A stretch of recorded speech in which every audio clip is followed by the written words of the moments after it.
I would say as far as a musician, what got me started was getting started in guitar.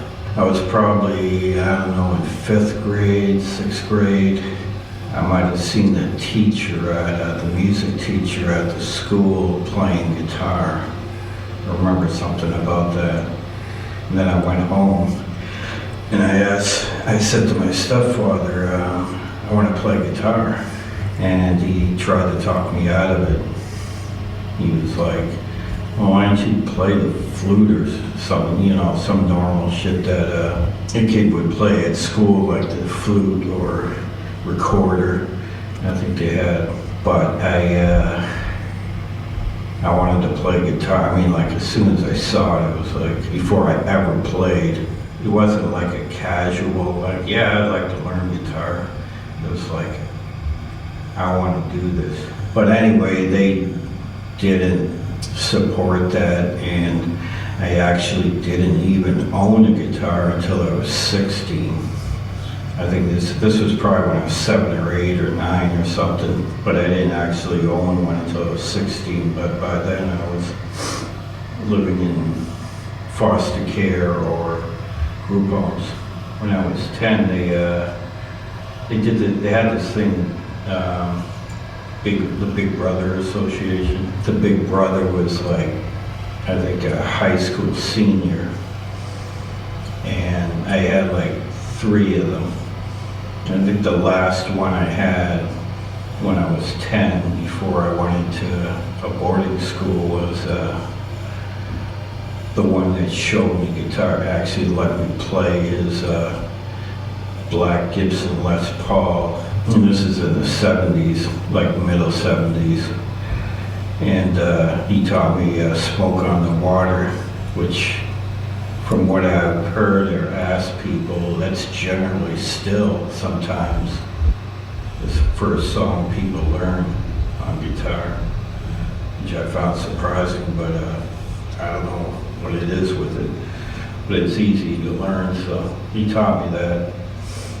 And he played, and he was in a group, I think. So from there, I went to the boarding school, and then I got lessons from this lady, a music teacher. She taught me some picking technique, like a calypso picking technique, which I still know. I don't really use it that much, but sometimes I would. But it's more for strong picking. If you're like a singer-songwriter that sings and wants to but it's a good technique. She taught me that, and then some chords. But after that, I might have got a few, actually I did later on when I got into high school, it's kind of like high school. I got lessons from a senior, so I'd be able to join the high school jazz band. And from that, I basically went to him with, one was the Rush anthology and the other was a Police anthology, the groups. And I'm like, here, can you teach me guitar with these? And he's like, okay. He kind of had like a Robert Fripp, very studious demeanor for a high school student, but he's still a high school student, so he's like, sure, I'll do that. He wasn't like, nah, I'll teach you from the Mel Bay books or something. So he taught me some things, and I found from that I could finger pick really fast immediately. Like he was like, I did Bring On the Night from the Police. He showed me the chords, and I started playing it, and then I went home and practiced it, and came back and was like, you can do that faster than me.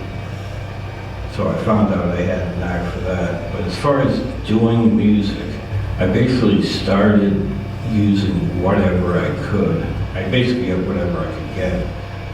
I'd start with like 2 cheap cassette recorders. It's a double track. I'd record on one and then play it, and then play along with that, recording with the second one. Some really basic stuff. If it's a matter of learning more. I just have to commit to it.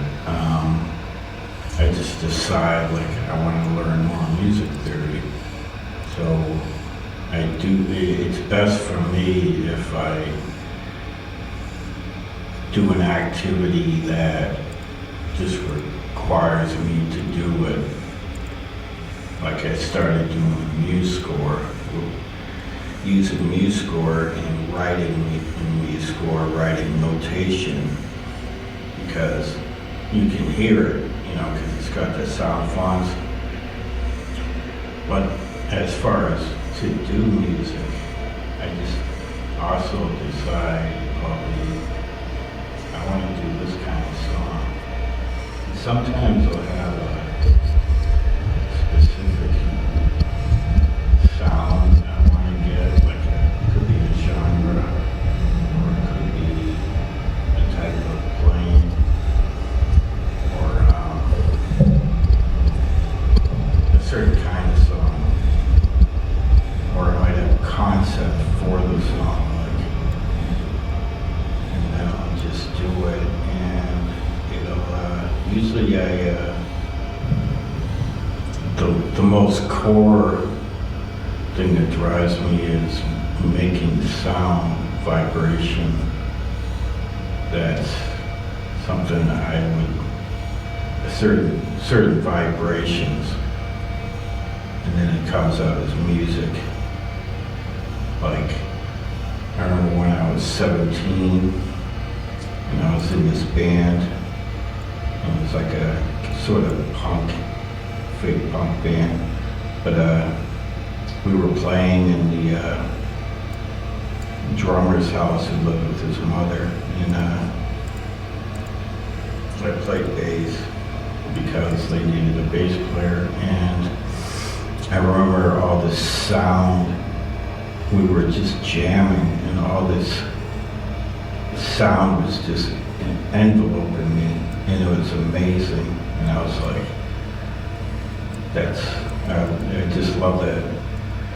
And I don't play with bands now, but it wasn't really about being a social thing. It was just that sound, the music, being around me. And I usually, when I listen to music now, it's almost always on headphones, so it's just vibrating around me.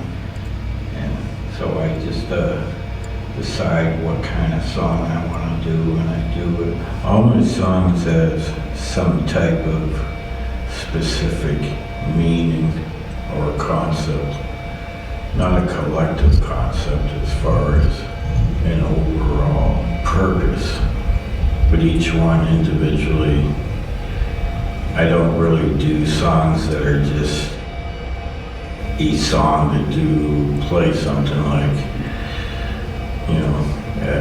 instrumental in A minor that doesn't mean anything. The times I've even tried to do that, I end up either adding a concept or just not using the song. But each one, and I can come up with concepts pretty easy, and sometimes that's how I decide to do a song. It's like, I want to do a song about this, and it doesn't have to have lyrics, but it expresses my definition of what it is I'm trying to say. It could be an instrumental. I call all the songs I do songs, but technically a song is something with vocals, but if I do a guitar solo, that's a vocal, or a violin solo, playing a melody, and I've had people say like, oh, you came up with that, I wish I could have done it, but it just comes easy to me to come up with a concept. And if I can't, the few times I can, I just end up not doing anything. Like if there's a day I start to do something, and that doesn't happen too much anymore. It used to happen more because I hadn't really made the process efficient. So I would have a concept, start to do the song, but if I didn't finish it within a certain amount of time, then it was hard for me to get back into doing it because I lost that sense of what the song was.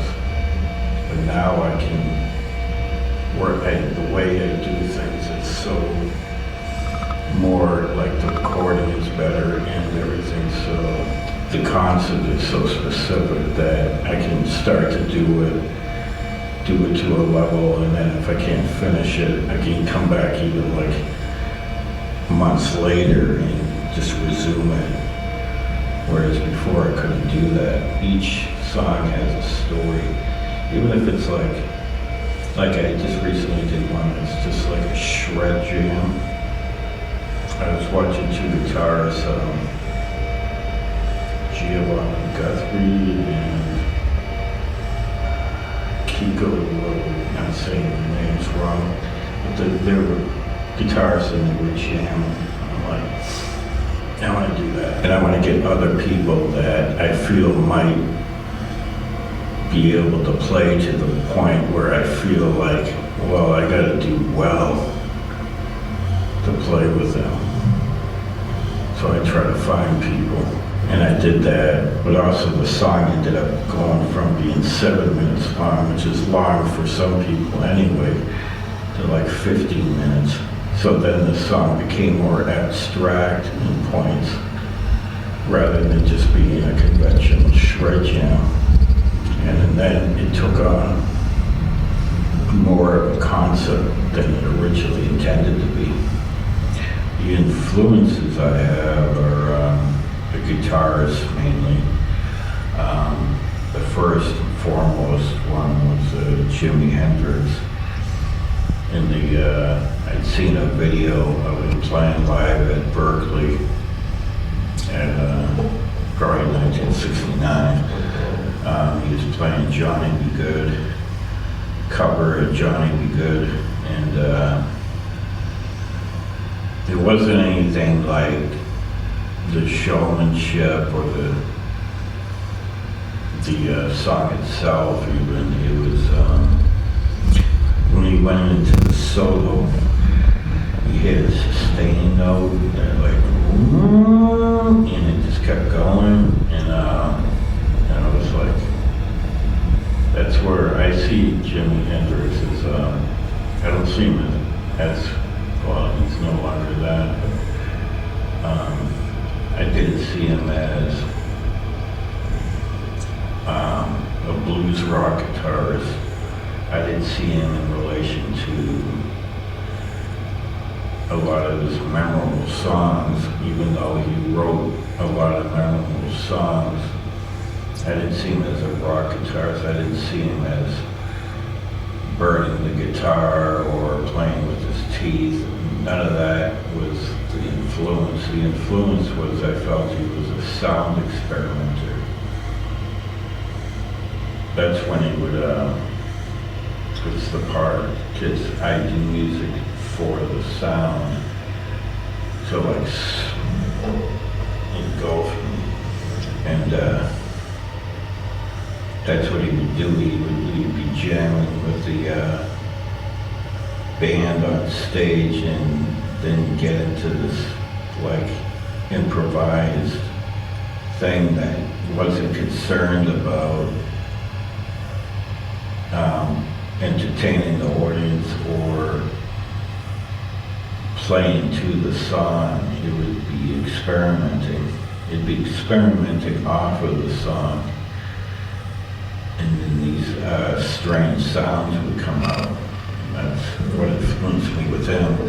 And with Robert Fripp with King Crimson, first record I heard was Bark's Tongue and Aspic, and that had a huge influence, because that was also very experimenting with sound musically, but also his solo playing, where it was not the same, but it wasn't. He was influenced. He said one of his big influences was Jimi Hendrix, and he met him or his songs, I don't know what it was. But anyway, that was a big influence, but also Alex Lifeson from Rush, because I was into them, but also that's how I learned guitar, was trying to play these songs for this teenage cover Rush band. We were teenagers, and the Police. Like the Police, Andy Summers, I didn't really know, like even though I was learning in high school to play in a jazz band, I didn't know, I never got to that point of music theory where I understood what Andy Summers was really doing. But later on I realized that he also had a jazz fusion type band that he played in during the 90s. And so that's kind of where now I'm really into music theory, so that kind of influenced me without knowing. And then at some point I found out about Michael Hedges. I was actually trying to remember the timeline. He died in 1997, passed on, but I think it was either a couple of years after that or in the 2000s, early 2000s, I got a video of Windham Hill, the live concert, and he had Michael Hedges on there. I was just ridiculously amazed. I'd never seen that where someone could play acoustic guitar, get that much sound out of it, playing percussion, finger tapping. But he was also like a serious songwriter where his songs had meaning. And that's like the guitarists I like the most and I like to listen to the most, is they don't write songs just to play over. They don't write backing tracks, they write memorable songs. And Jimi Hendrix would do that. His songs would be remembered forever. Robert Fripp and Al Di Meola was another influence. And just the technical speed, but of course later too, like in the last few years of learning music theory, I'm understanding more of what he's doing. But just back then, I just wanted to play that fast. I wanted to be able to run through a scale that quickly. But and I wasn't able to accomplish that because I didn't know what he was doing, really. I didn't know the theory of it or the technique. And I didn't have a guitar teacher that continued, or might have known that, so. But I keep getting influences. It never stops. Even recently, on Instagram at first, I would see different guitar players playing, Josh Mader, he's Australian. He does jazz rock fusion, which I've been, sitting while I'm doing the music there, I've been attempting that more. And Alan Holdsworth,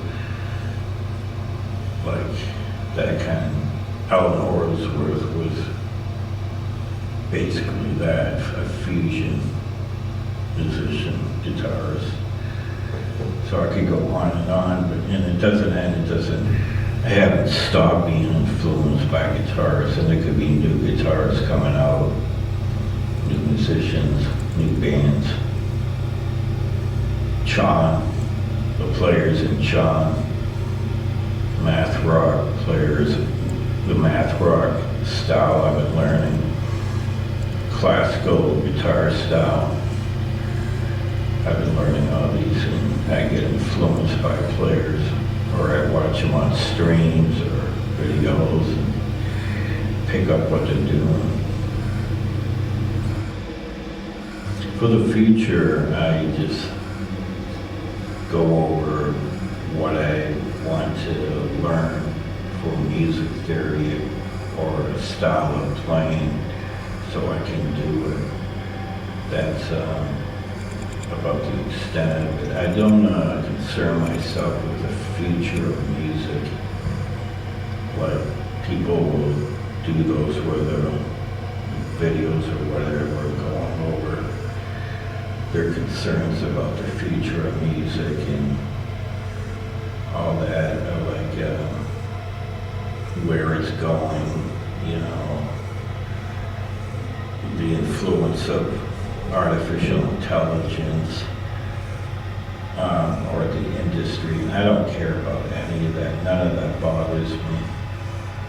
Artificial intelligence doesn't bother me at all. I don't use it. I don't use it much for music unless I have to, not because I'm against it, but because it just doesn't work for the music. I do use it for my artwork because, and I used to draw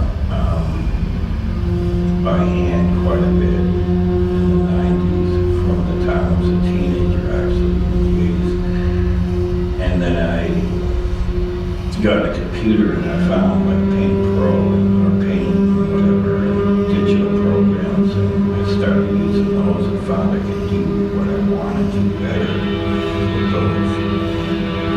And then with AI, I can do stuff even better because all I care about is stuff with the image. But with music, it doesn't work that way.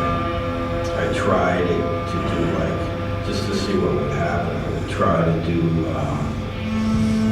have an AI write my lyrics, but they just would do like real cliche, generic shit, and I'd just be like, no, I can write better than that. I mean, the only reason I tried it was because I was stumped on what to write, but I could see through a lot of, like, even with real people when they do writing or songs, it will sound very predictable to me.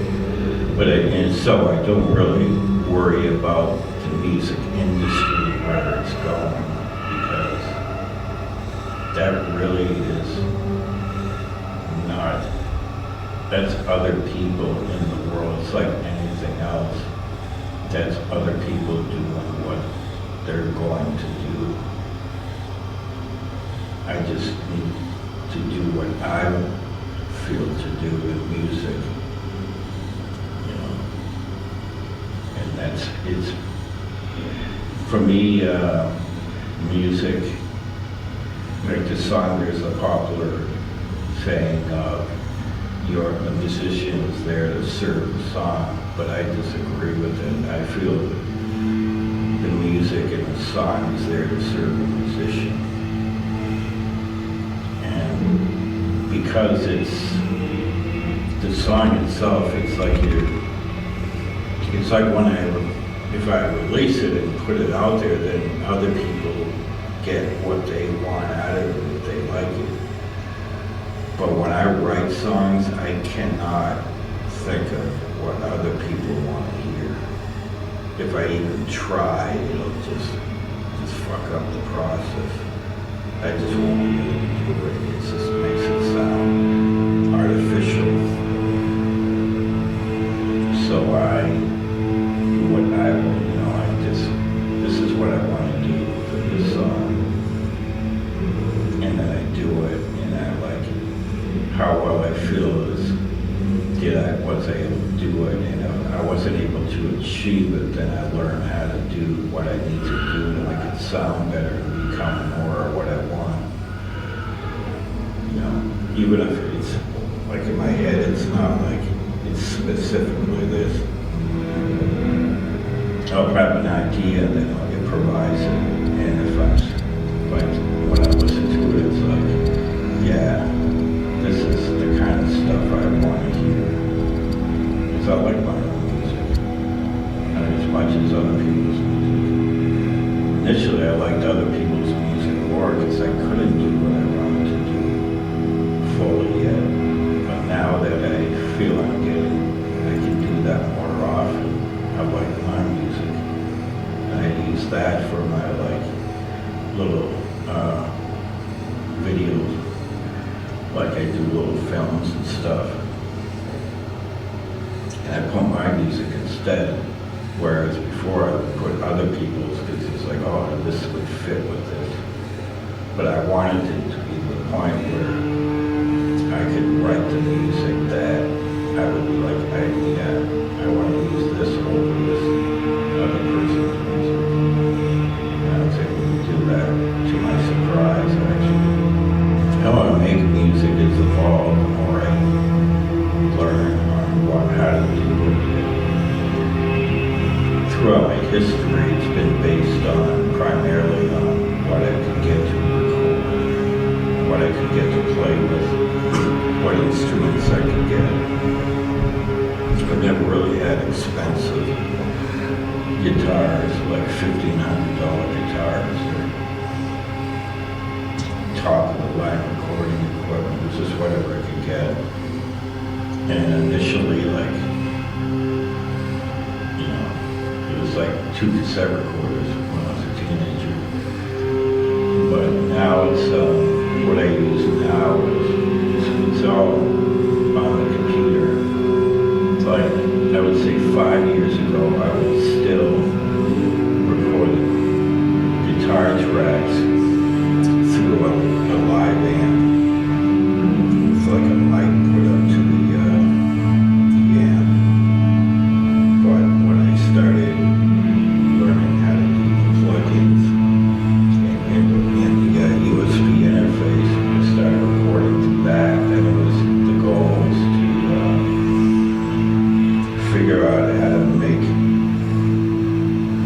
the guitar sound as good as it did through the amp, or better. And I think most things you can do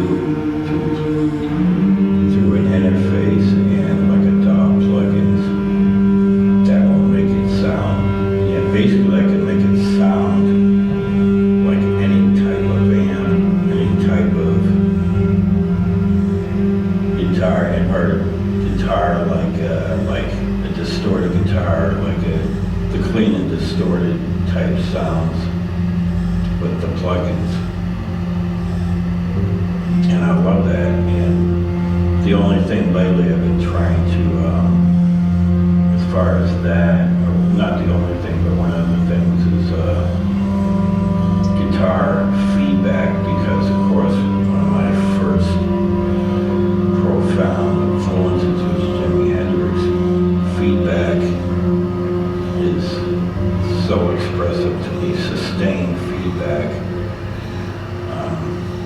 How can I get that through the plugins, which they don't normally allow that, like an amp would. With an amp, you turn up the distortion, and you put the guitar near the amp, it will start feedbacking, doing feedback loop. But through a plugin, you can't really do that, but they do have, I did find some plugins that will do that, like one of them ripped feedback, like I can get some feedback type of sounds, but also like mix and matching plugins you can get. I found I could do that, but it's also like the way I play, and also the guitar playing with the music affects it. Like on one song I did, There You Will Become Mist. It's sort of like ambient experimental song based off of different feedback effects and other things. But when I did the guitar solo over it, I had plugins on it. One was a delay and some other stuff. And I used this Ebo knockoff. Ebo was this little device you put over the strings, and then it does like this endless sustain. But I got this knockoff version that you have to press it onto the string. You can't move around up and down the strings like a real Ebo. But it's cool. It was a cheaper one. Like I say, I use what I can get. And I brought it down toward the bridge, and all of a sudden started doing this squealing sound. So I kept playing, and I think I did the take and started doing it. And then I did the second take, the final take, or it might have been the first take, and I only did one take because it just happened, and I just improvised and went with it. But it did the sound, and it kept doing that. But I was also doing like a regular feedback sound, or as much as I could get of it. And that became the voice, the vocal for the song. And I've never been able to reproduce that again. And that was because I feel it was a combination of the plugins, but also the music itself. Like it combined with that and created this thing. And I tried to get that squealing sound. I even like went back in and played the plugins, and it wouldn't do it. So it's like things will happen like that. But I play the guitar, I play the bass. I got a 5-string bass guitar. I do the drums, or I get someone to play drums.